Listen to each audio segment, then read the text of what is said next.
When Jean Nouvel starts sketching, something unexpected often happens.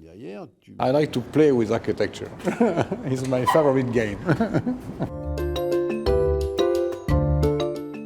He's designed the Akbar Tower in Barcelona, this concert hall in Copenhagen, the Guthrie Theater in Minneapolis, and the Arab World Institute in Paris. But the 65-year-old French architect is not yet a household name. My buildings are more famous than me. Your buildings are more famous than you. You like it that way? I like that, yes. Nouvel is a star in the world of architecture. It's with great pleasure I present you with the Pritzker Prize. 2 years ago, he won its highest honor. Everywhere he goes, his project is the biggest news of wherever it is. Justin Davidson is the architecture critic for New York Magazine.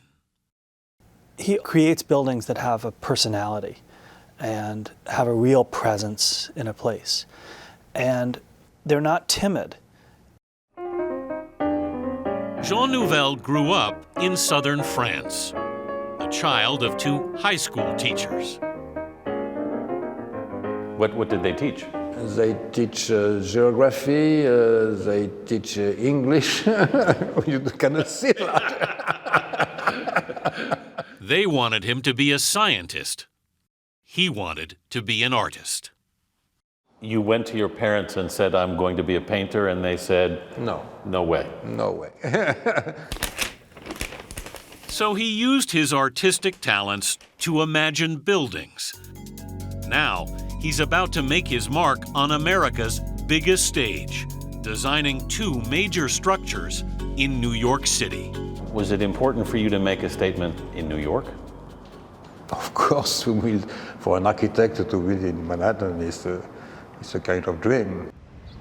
The first is a residential tower on Manhattan's West Side, with hundreds of irregularly placed windows tilted at odd angles. So you personally placed each window in the building? Yeah, absolutely. From the outside, they're designed to reflect the sun and sky. I like to put windows. From the inside, to frame the landscape. Here. Of course, I wanted to catch all the panorama. If you are in the bed...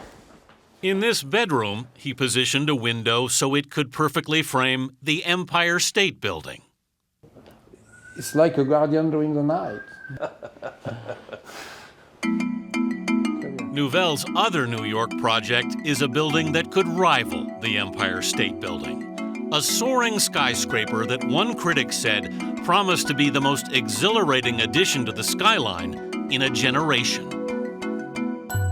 I tried to play with the idea of a needle.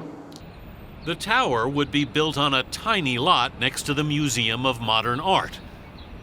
In Nouvel's original design, the Slender Spire would have risen 75 stories, higher than the Chrysler Building and almost as tall as the Empire State. Which is precisely what bothers some people. I mean, for people who reacted negatively to the tower, it seemed arrogant. Community groups fought the project. Is Nouvel's building worthy of standing alongside the Empire State Building and the Chrysler Building? I think so. It marks the period in which it's being designed and would be built so dramatically. The city council finally gave the go-ahead to build, but only if Nouvel chops 200 feet off the top. You made a gesture like this. Did you feel like cut off your head? It's very French to cut the head. So at his Paris studio, Nouvel has gone back to the drawing board, working on a redesign, while his residential tower opened this summer. Do you like how it looks now? Yeah, I like that. Yes, it's exactly what we wanted. His aim as an architect, he says, is to give pleasure to people. But I think architecture has to be a gift. Jean Nouvel is leaving his gifts now across the skyline of the world.